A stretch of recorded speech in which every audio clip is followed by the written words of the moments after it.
We've been exploring how biblical narratives work, and it turns out stories in the Bible are like any other story. You've got to pay attention to the characters, the setting, and the plot. Yeah, these are the basic tools an author uses to help readers see the meaning and significance of the events. Now, it's time to learn one final skill that will bring all these elements together: how to detect design patterns in biblical narrative. What do you mean by design patterns? Well, the biblical authors have shaped all these elements, character, setting, and plot, to create series of repeated patterns that weave through story after story and tie them all together.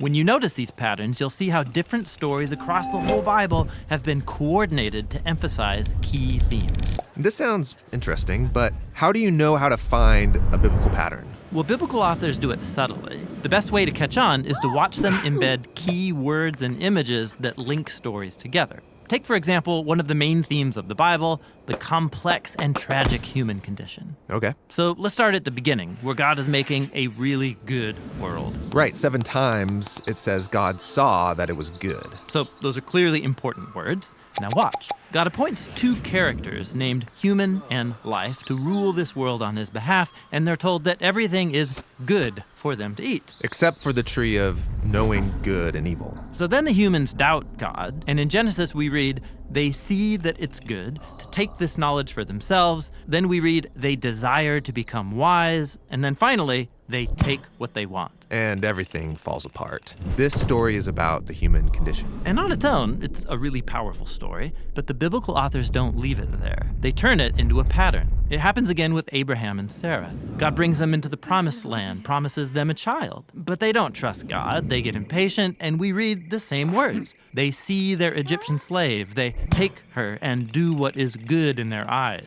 Do you get it? Yeah, the stories match. Then you get to Aaron at Mount Sinai, and we read how he sees and then takes the gold of the Israelites to make the golden calf. Or there's the story about Achan, who sees the gold of the Canaanites, he desires it and takes it for himself. This pattern highlights how one person's temptation can create suffering for many people. Exactly. It's just like the story of Saul, where we read that the Israelites see him.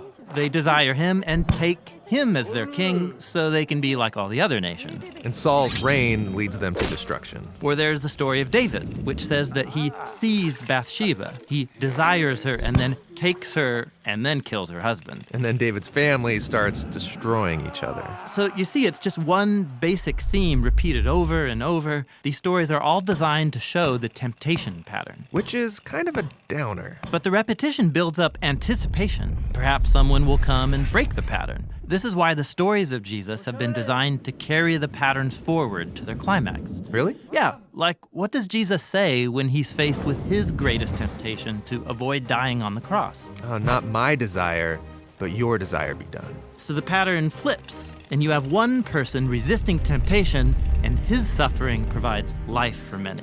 Very cool. Can we do one more? Totally. How about a big one? How God brings humanity through chaotic waters into a new world. It starts on page 1, where God separates these dark, chaotic waters. Yeah, dry land emerges as a home for humans to flourish. Then the pattern reappears with the chaotic waters of the flood. God rescues this remnant, Noah and his family, through the waters so that they can step onto dry land and become humanity 2.0.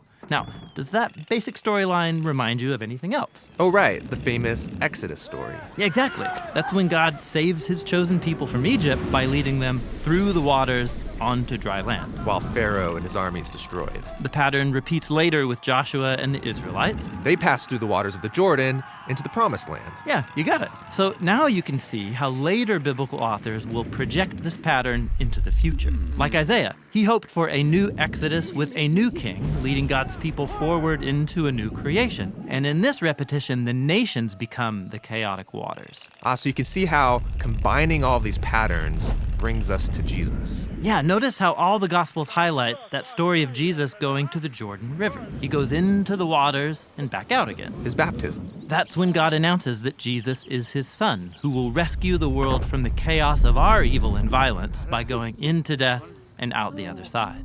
This is why baptism became such a big deal for Jesus' followers. It's about participating in this ancient pattern, going through the waters of death, following Jesus into the new creation. These design patterns seem really important. Yeah, they're actually the main way biblical authors have unified these hundreds of stories together. And every pattern develops a core theme throughout the whole biblical story that leads to Jesus. Great. That's biblical narrative, which makes up over 40% of the Bible. Now, another 30% is made up of ancient poetry. And learning to read biblical poetry is what we'll explore in the next videos.